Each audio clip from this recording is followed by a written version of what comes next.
Okay, by all accounts, we are live on Facebook, hopefully. I'm here at the studio and you have a little bit of background chatter. No, don't worry about it. It's Alex, our adult program director, meeting Roxanne Nielsen for the first time, who is in our studio. Our new executive director, she just arrived in town yesterday. So there might be a little bit of that going on. Studio and have a little bit of background chatter. Oh dear. I think we're good now. We're good. Okay. All right, so that means I'm working. We're working. We're live. It's all great. We did 4 test runs trying to make Facebook work for us this morning, and had a little bit of problems. So we're back on Zoom. What that means for you watching is that we won't be able to interact with you directly on Facebook. But Katie is monitoring any comments or questions that you have on her computer, maybe her phone. I'm not sure. So if you have any comments or questions, you can still ask them, and we'll respond to them.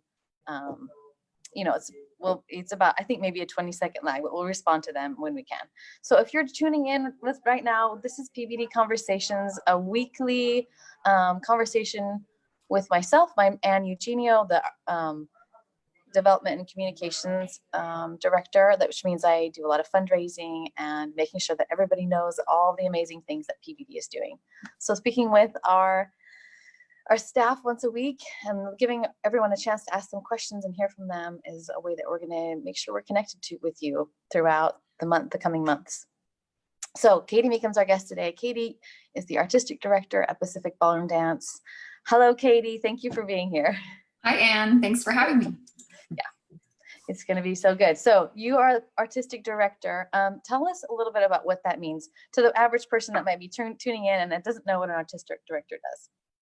Okay, so some of my responsibilities for Pacific Ballroom Dance is I coordinate with the other team coaches, and we plan the curriculum and kind of the general artistic direction for the organization. So I meet a lot with the teachers and we brainstorm ideas for PBD, everything from what pieces people are creating in their teams to what our concerts look like and where we perform out in the community. So really I'm just kind of the organizer of all things artistic at PBD, mostly related to the teams specifically. So, yeah. It's amazing. So we have, so Katie has been blessing us with amazing concept for all of our concerts for many years. And the last concert, Mosaic, was inspired by our situation. Even before, I think before you even knew, way before COVID, you were kind of inspired by this Mosaic idea. Yeah. And it just turned out beautifully. Thank you. Yeah. So let's talk a little bit about your background. Tell us how you got involved with PBD, just briefly, and what your your ballroom history, just a little bit. How did you get involved, and kind of what you do for a living outside of Pacific Ballroom Dance? Okay. So we were introduced to Pacific Ballroom Dance back in 2004 when it was kind of in its infant years. My husband Brent and I had done ballroom dance in college, and that's where we met, and we both danced and taught at Brigham Young University while we were there as students. And we moved to the Seattle area in 2004, where some of our friends introduced us to PBD, and we started substitute teaching.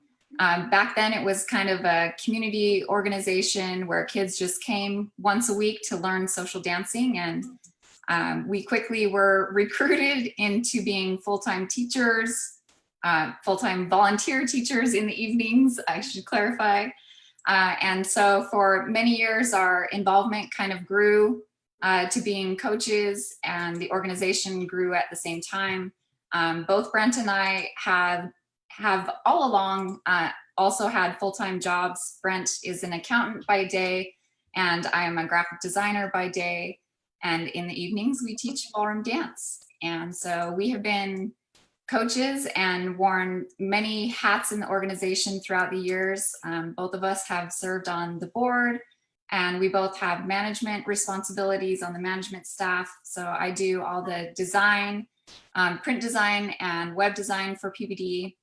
And Brent for many years has also done the finances. He no longer does that, but we're both definitely still heavily involved in teaching. So We've been, like I said, with PBD since 2004.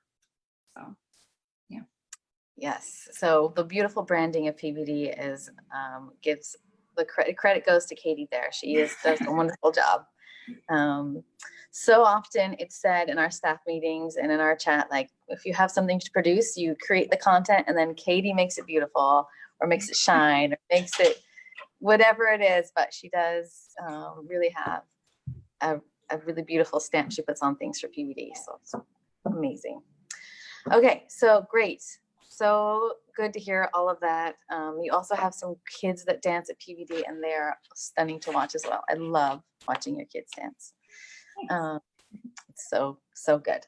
And watching them grow every year that passes.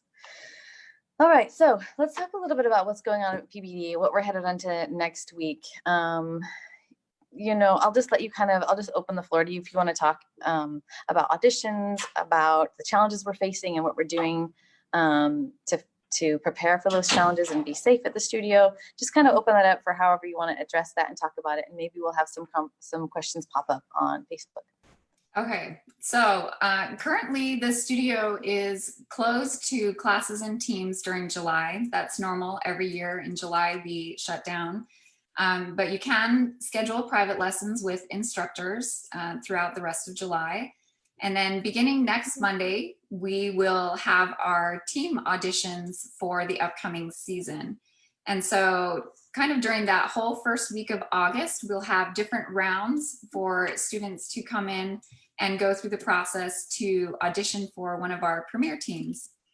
So on Monday, August 3rd, we'll have different sessions for different age groups. So if you are preteen age, that's grades 4 through 6 this next year. You'll come at, I believe, 2 o'clock to 3 o'clock. And that will be round 1 of auditions. And for the junior age, that's grades 7 through 9. That will be from 3:30 to 4:30. And the youth grades, that's grades 10 through 12, will be from 5 to 6 p.m. And that round 1 audition, you can choose to do in person at the studio, or we will also be providing a virtual option for you to participate via probably Band Live. And so, we're trying to open it up to people that want to come into the studio and audition in person. We're trying to do that safely, following our current community guidelines, which I'll talk about in a second.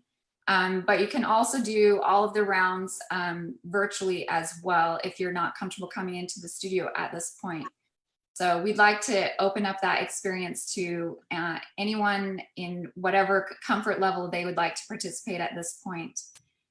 So that's round 1 is Monday.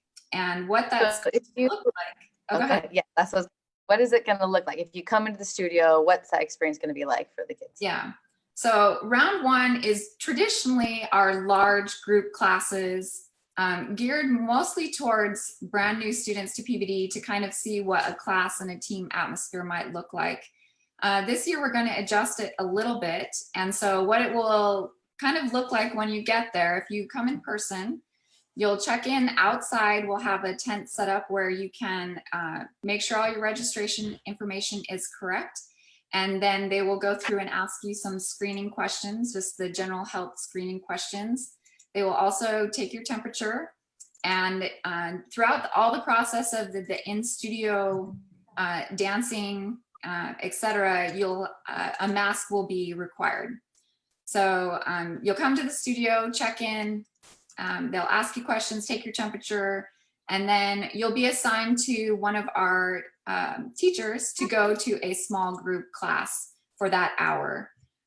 So each of our teachers will take probably up to 4 students, and we'll spread out in the studio and maybe some of the surrounding area and review some waltz and cha-cha with each of those groups. So it's kind of like an instructor-led group, small group private lesson for that first round, where you can kind of remember or learn for the first time a little bit of waltz and cha-cha.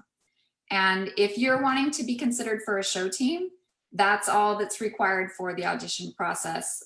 You can actually sign up for our show teams right now online if you know that that's where you would like to be for this next year. Yeah, so that's round 1.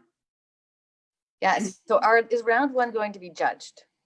So round one for us this year is not going to be judged. It's an opportunity for students to come and interact with one another, review their waltz and cha-cha. If they're going on to round two, that's pretty much your opportunity to practice for round two at the studio. So we're asking all students, if you're wanting to be considered, especially for a premier team, that you come to all three of those rounds. But the first round will not have a score attached to it. It's basically to say, I would like to be considered for a show team or a premier team. Yeah. Yeah. And so, yeah, think of it as a great opportunity for a private lesson with some people. I think it'll be great. It'll be fun. It'll be a positive experience. It'll get everyone in the studio. We'd love to see new faces, and we can't wait to see familiar faces as well, right? It'll be good. Yeah. Right. Tell us about round two. Okay. Round two is our syllabus round. This is where students can show what they've been doing with their syllabus classes. And this year, the two dances that we've chosen for them to display are waltz and cha-cha. So on that round two day, you'll come to the studio. Hopefully on Monday, you'll sign up for a specific time slot that you'll come. So you'll come, sign in, and you'll be given a number to pin on your back. It will operate very similar to what we've done in the past. We'll take in 2 people at a time to audition. So that could be 2 people that are dancing together, so just one couple, or it could be 2 couples where one person in each partnership is being looked at. And you'll dance a waltz for about 1.5 minutes and a cha-cha for about 1.5 minutes. And that's pretty much your audition. So we are allowing students to come a little bit early for your time. Once you're registered, you'll be given like 10 to 15 minutes to warm up in one of the studio spaces.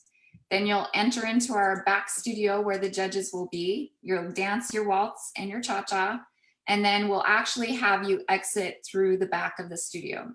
So if you're being dropped off by your parents, you should enter in through the front where you'll see us probably out there registering everyone, and then wait at the back of the studio to pick your students up. If you are dancing with multiple partners, we'll have you dance with whoever you're dancing with first, and then keeping your mask on and everything, we'll have you exit back to the front of the studio to find your second partner, however many. Some of our boys dance with many partners for auditions. So there will be an ability to go back and dance with multiple people if you've signed up to do that. Also for round two, this is new this year also, you do have the option to dance by yourself if you would like to dance by yourself. So that means in person or by video. So we are allowing students to submit a video for round two, showing their waltz and their cha-cha. And that can be dancing by themselves, or obviously we prefer it to be with a partner. But if you don't have access to a partner when you submit your video, you are welcome to film yourself just dancing those pieces. That's great.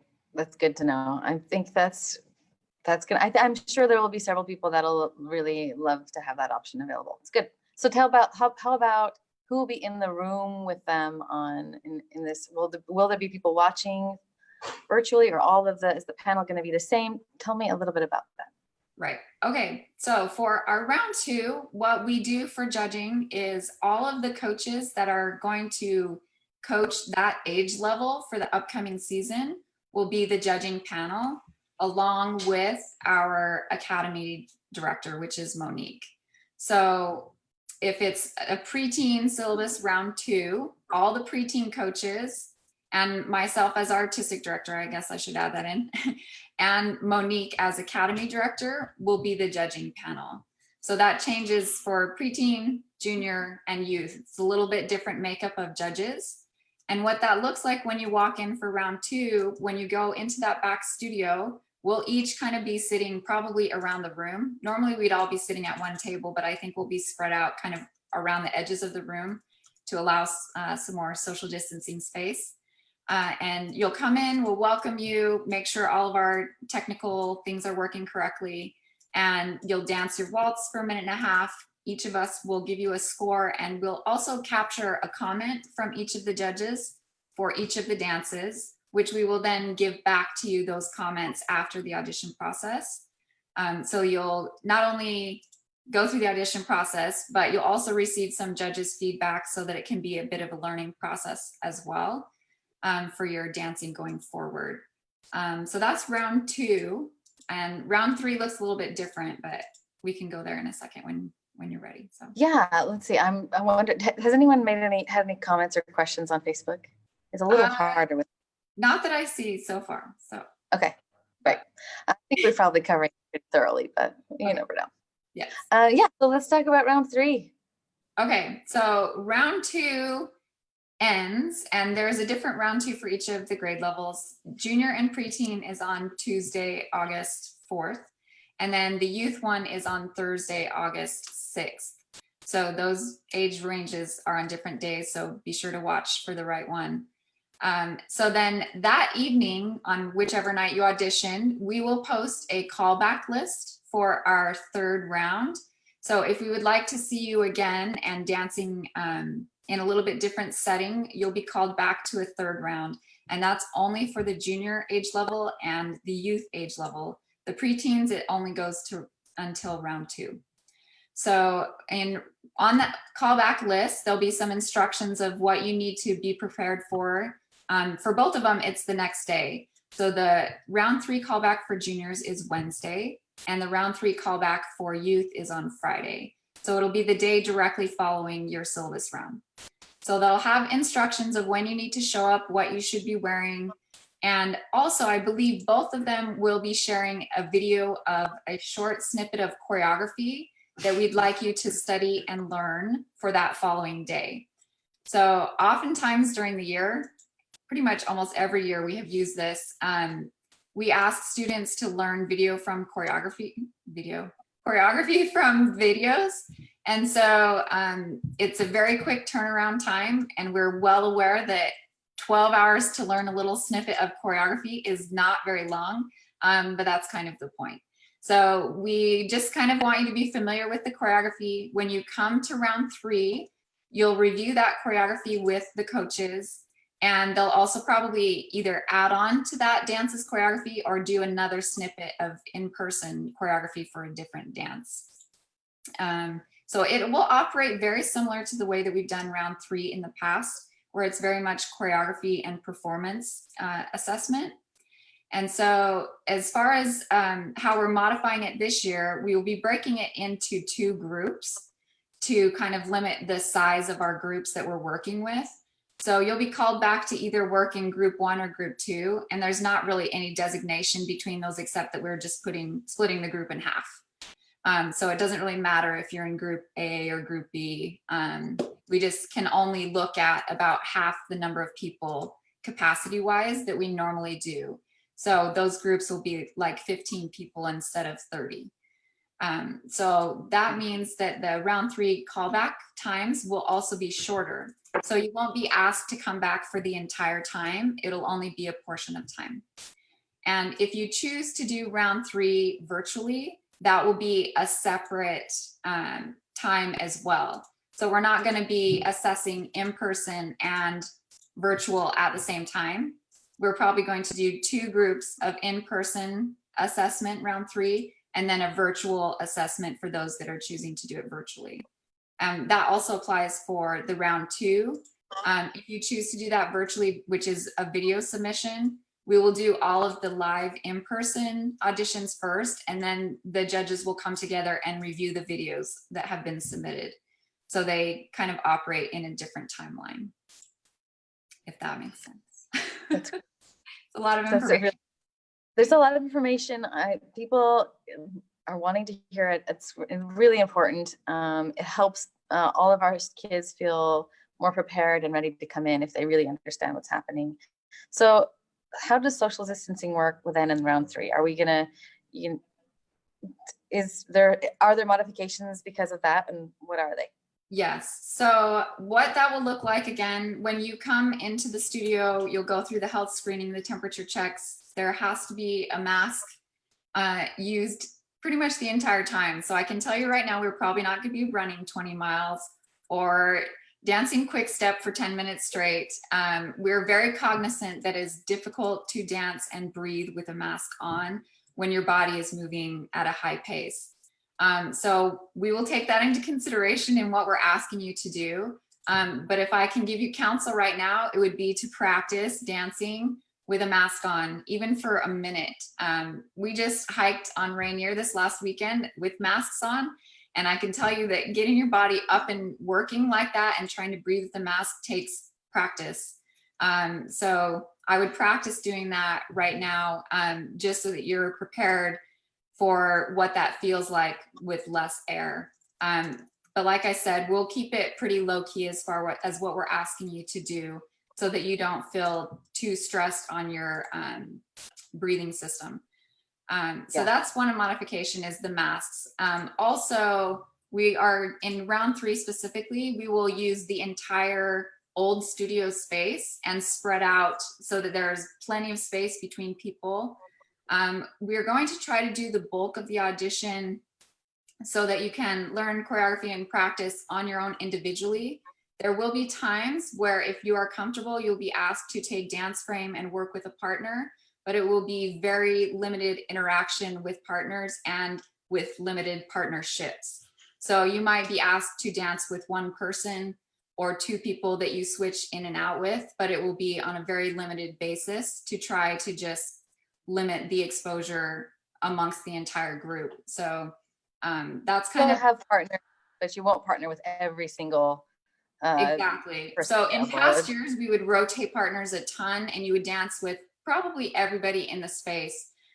This year, we're going to try to keep that very, very limited to 1 to 2 people. And again, only if you are comfortable with that. If you'd like to do the entire audition, on your own, virtually or in person, we're definitely willing to accommodate that. So we want people to feel safe, like they can come to the studio and participate, but also feel comfortable in the setting as well.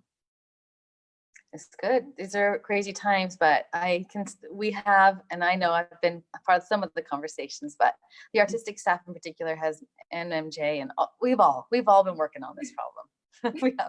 We've all been working hard on this problem, and very thoughtful and careful, and wanting the best for our people, and also knowing how good it is for our kids and for us to get into the studio and dance and make sure that happens. So important for us. Yes. So that's great. It's going to be wonderful. I'm looking forward to it. I know everybody is. Anything else that you think would be great or helpful for our students and parents? No. I know I've had a lot of people ask about what classes will look like in the fall. Are they going to be in person? Do they come all the time? And I can kind of give you just sort of a glimpse of where we're headed, at least as it stands today. We're hoping to keep our syllabus classes limited in size to our capacity restrictions right now. So that is keeping the space in each studio under 14 people. So we're trying to keep our syllabus classes under that, so we can operate fairly normally with our syllabus classes. Our teams, we are hoping, are bigger than that. Our traditional teams are 12 couples, which is 24 people. And at this point, that exceeds the capacity limits. We are following right now the Fitness and Training Center guidelines for Phase 2 in King County. That's what has informed all of our processes that we've created. And so our teams exceed that capacity limit. And so the current plan is that we'll divide our teams into what I'm going to call pods. So there will probably be 3 pods to each team. And that's just going to be a group of like 6 to 8 kids. And each rehearsal in person will ask 2 of those 3 pods to be in person. And the 3rd pod will participate via band live. So 2/3 of the team will come each time in person, and every rehearsal that will rotate. So for example, youth premiere rehearses 3 times a week. And so if I was a youth premiere student, I should expect to come into the studio, given that I'm healthy and comfortable being in the studio space, 2 times a week. And the 3rd time I would be participating virtually. So that allows us to keep under our capacity limits. And still have in-person training for those that are wanting that experience in person. With our experience in the spring, we feel like it's super important that we get at least some kind of in-person training to build off of it really expands the virtual experience if we have to go more virtual in the future based off of what our community is doing. But that in-person training is so crucial for ballroom dance. We all know that, and are hoping that we get to fully do that again in the future. But we're very excited about this option of doing 2/3 in person. So that's kind of where we're headed for the fall classes. And I think it's going to be amazing. This is hard for everyone. It's hard to do, to make these changes when we know what works already, because we were doing amazing things. So, so this is a challenge, but I believe in the creativity of the staff, and I believe in the flexibility and dedication of our students and their amazing, dedication. So I think it's going to be amazing, and it's going to be adventure, and we're writing the history books, right? And part of We really are.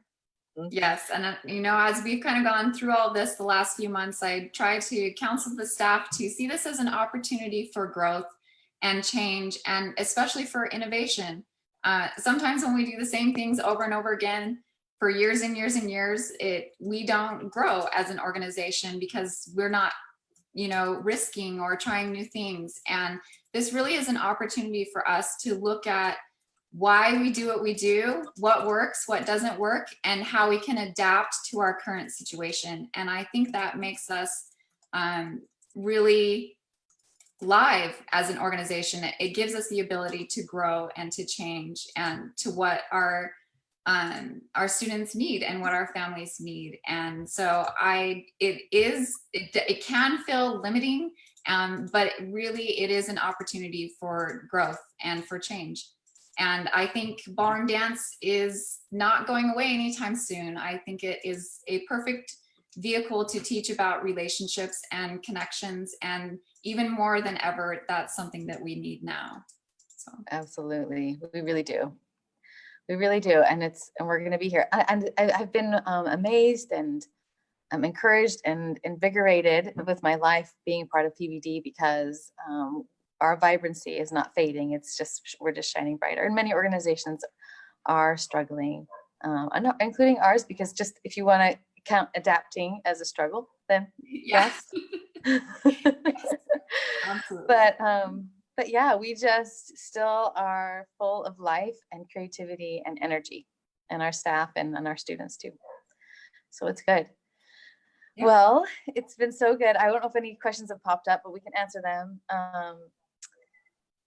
I have my last little section of a PBD conversation is to ask if my guest or our guest has any special advice or a bit of expertise or anything that they'd like to share that they would think would help kids out right now. Did you have something for us?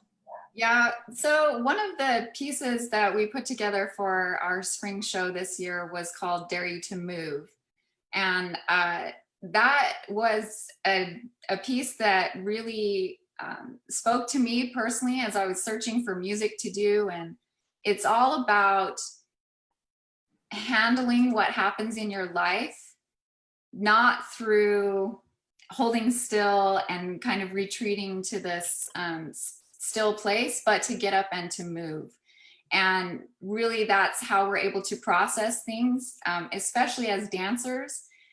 So I guess my encouragement or my advice would be to get up and move, dance, explore your non-traditional dance spaces, your kitchens, your back porches, your driveways.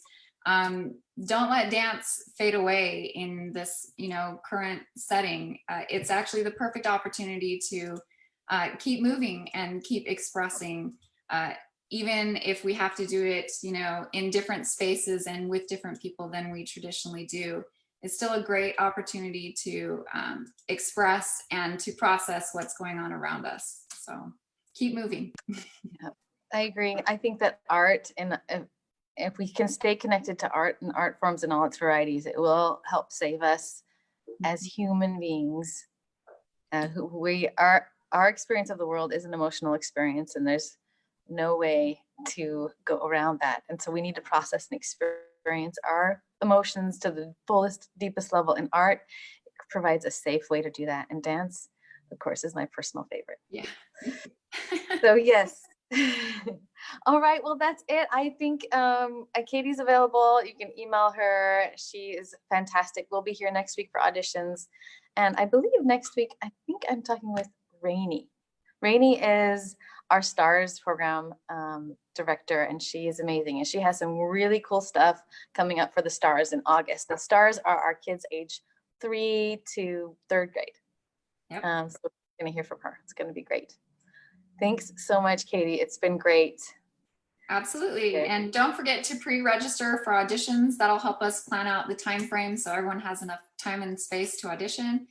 And yeah, you can email me, katie@pacificballroom.org, and I will write right back to you if you have any more questions. So thank you. All right. Bring your friends, everybody. See you next week. All right, bye.